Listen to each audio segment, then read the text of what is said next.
Tulungan niyo akong i-rate sa mga binibili ni Kona sa akin ang swimsuit from Shein. Outfit number 1. Pak, may pa ganun-ganun pa siya guys dito. Bagay to pag mga dalaga ang nagsusuot. Ano? Cute naman siya. Cute ba? Bagay ko rin ba? Makaka-night gown.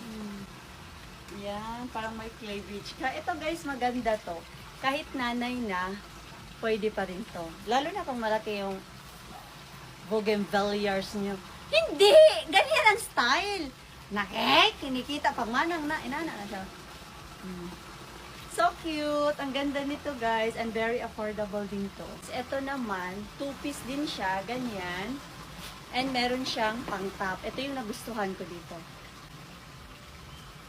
Kita niyo yung kilikili ko? Powerful. Diba? Ito, pwede talaga to pang nanay. Ayan.